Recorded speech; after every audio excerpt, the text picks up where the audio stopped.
Tugas Bahasa dan Sastra Indonesia.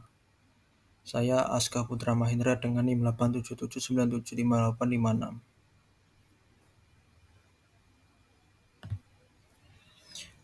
Fonologi Bahasa Indonesia. A. Fonem. Bahasa pada hakikatnya didukung oleh bunyi ujaran, yaitu bunyi yang dihasilkan oleh alat ucap manusia. Dalam modul pertama sudah dijelaskan ciri-ciri bahasa manusia, yakni tidak semua bunyi dapat digolongkan sebagai bahasa. Hanya bunyi yang dihasilkan alat ucap manusia saja yang dapat digolongkan bunyi bahasa. Batuk, bersin bukanlah bunyi bahasa. Hanya bunyi ujaranlah yang disebut bunyi bahasa. Di dalam ilmu bahasa, fonem itu ditulis di antara dua garis miring. Seperti contoh, misal bunyi A, I, U, E, O. Fonem merupakan satuan bunyi terkecil yang mampu menunjukkan perbedaan makna. Contoh, kasta, kista, kusta. Kata-kata ini dibedakan oleh fonem A, I, U. Batak, batuk, batik, batok. Kata-kata ini dibedakan oleh fonem A, U, I, O.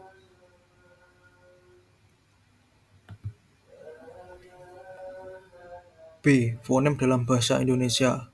Fonem merupakan satuan bunyi bahasa yang terkecil yang mampu menunjukkan perbedaan makna.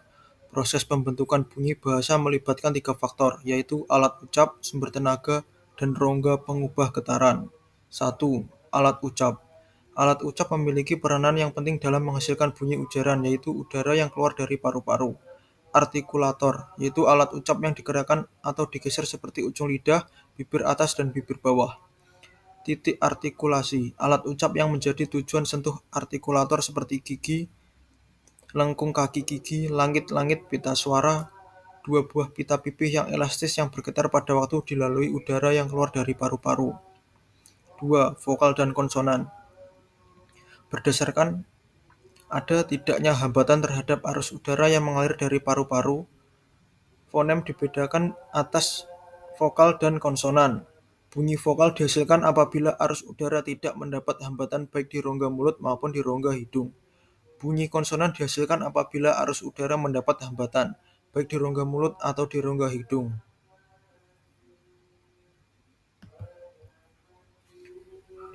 A. Vokal. Vokal adalah bunyi yang dihasilkan karena udara yang keluar dari paru-paru tidak mendapat hambatan. Berdasarkan proses menghasilkannya, vokal digolongkan atas beberapa tinjauan sebagai berikut. 1. Posisi bibir. Dalam menghasilkan vokal, posisi bibir dapat bulat dan tidak bulat. Dalam posisi bulat yang dihasilkan adalah vokal bulat seperti O, U, A, dan tidak bulat seperti I dan E. 2. Tinggi rendahnya lidah. Berdasarkan tinggi rendahnya lidah, kita dapat membedakan adanya vokal I dan E, vokal pusat E, vokal belakang U, O, dan A. 3. Maju mundurnya lidah dapat dibedakan, vokal atas I dan U, vokal tengah E, dan vokal bawah A. Vokal berurutan yang bunyinya tidak dapat dipisahkan ini disebut diftong. Bukan vokal rangkap, karena bunyi diftong tersebut tidak dapat dipisahkan seperti ini. Kalau U, capai, survei, pantai, sepoi. Melainkan kalau, capai, kacau, survei, pantai, sepoi. Berdasarkan dengan contoh di bawah ini, kata-kata berikut ini bukan diftong, melainkan vokal rangkap, karena masing-masing vokal-vokal terdapat dalam suku yang berbeda. Mau, atau mau, daun, daun, saingan, saingan. Vokal rangkap, saat, taat, kebapaan, kemesraan. Konsonan. Konsonan dalam bahasa Indonesia dapat digolongkan berdasarkan 3 faktor. 1. Bergetar tidaknya pita suara. Konsonan bersuara dan konsonan bersuara dan konsonan tidak bersuara. 2. Daerah artikulasi. Bilabial, labiodental, alveolar, palatal, velar, glotal. 3. Cara artikulasi. Hambat, frikatif, nasal, getar atau netral. C. Latihan pelafalan vokal. Seperti penjelasan di atas, fungsi fonem adalah untuk membedakan makna perbedaan bunyi pada fonem. Yang membedakan makna ini menegaskan adanya fonem-fonem yang berbeda pula. Permasalahannya adalah dalam bahasa Indonesia terdapat fonem yang berbeda dengan lambang yang sama, yaitu fonem E, tetes, dan E, engkau. Perlu diperhatikan bahwa perbedaan latar belakang bahasa ibu bahasa sehari-hari yang digunakan orang sejak lahir di lingkungannya, seperti bahasa daerah atau bahasa asing, mempengaruhi cara orang tersebut melafalkan fonem bahasa Indonesia. Oleh karena itu, dalam pembelajaran bahasa Indonesia di sekolah dasar, pelafalan vokal E seperti pada esa, emas, entah, erat, enggan, empat harus sering ditekankan perbedaan dengan pelafalan E seperti pada kata esok, ekor, empang, enak, energi.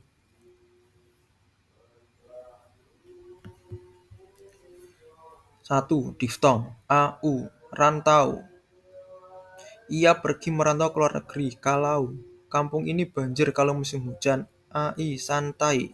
Mari kita santai. Lalai, jangan lalai belajar. Dari OI sepoi. Angin sepoi, sepoi bertiup. Amboi, amboi. Ini indah sekali pemandangan di sini.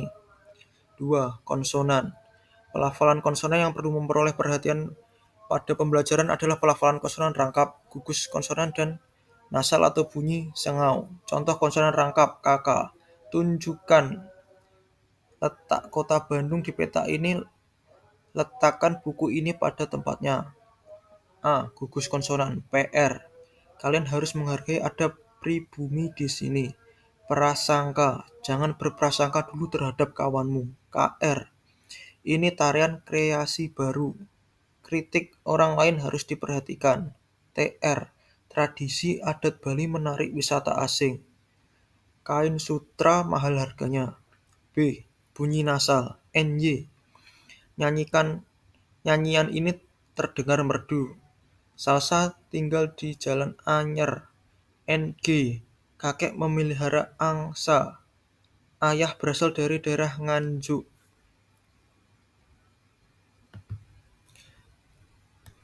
D. Pelatihan pelafalan konsonan. Pada pembelajaran konsonan pelafalan, sebagian siswa sukar melafalkan konsonan tertentu, seperti konsonan frikatif F, S, SY, X, dan H, sehingga terdapat kekeliruan pelafalan. Agar pembelajaran pelafalan lebih bermakna, guru harus melatih siswa menggunakan kata berkonsonan F, S, SY, X, atau X. Contoh, mereka melafalkan nama Latin tumbuh-tumbuhan. Ibu mengajar di Fakultas Kedokteran. Merjuki sangat kreatif. Penyakit antraks menyerang sapi peliharaan. Pada bunyi S dan SY terdapat bentuk yang hampir sama seperti syarat dan syarat, sah dan syah, masa dan masa, namun berbeda arti. Contoh, kapal itu syarat dengan muatan. Mereka memenuhi syarat naik kelas. Kami pemilik sah perusahaan ini. Syah di Iran pernah berkuasa di negeri Iran. Hal yang perlu diperhatikan dalam pelafalan adalah tekanan kata atau ritme, keras lembutnya tempo, panjang pendeknya suara, tinggi rendah nada atau intonasi nada dalam ucapan. Letak tekanan kata bahasa Indonesia jatuh pada suku kata sebelum yang terakhir. Contoh, lebar, melebar, melebarkan. Dalam kalimat biasanya hanya kata-kata yang dianggap penting saja yang diberikan tekanan. Contoh, kami akan datang ke rumahnya hari ini, bukan datang ke rumah yang lain. Kami akan datang ke rumahnya hari ini. Yang akan datang kami, bukan orang lain. Kami akan datang ke rumahnya hari ini. Hari ini, bukan esok. Para ahli bahasa memberi panduan perubahan nada dengan memberi tanda angka 1, 2, 3, 4. Angka 1 melambangkan nada yang paling rendah dan angka 4 melambangkan nada yang paling tinggi. Contoh, buang 2, 3, 1. Dibuang 2, 3, 1. Kemana 2, 3, 3. Lari 2, 1. Dalam pelafalan rangkaian kata dalam kalimat terdapat perhentian atau kesenyapan atau jeda. Batas kalimat ditandai dengan jeda pada awal dan akhir kalimat. Jeda yang menandakan batas kata, frasa, atau klausa ditandai dengan tanda tanya. Contoh, tempat rekreasi atau ramai dikunjungi masyarakat apabila masa libur telah tiba. Sekian presentasi dari saya. Terima kasih.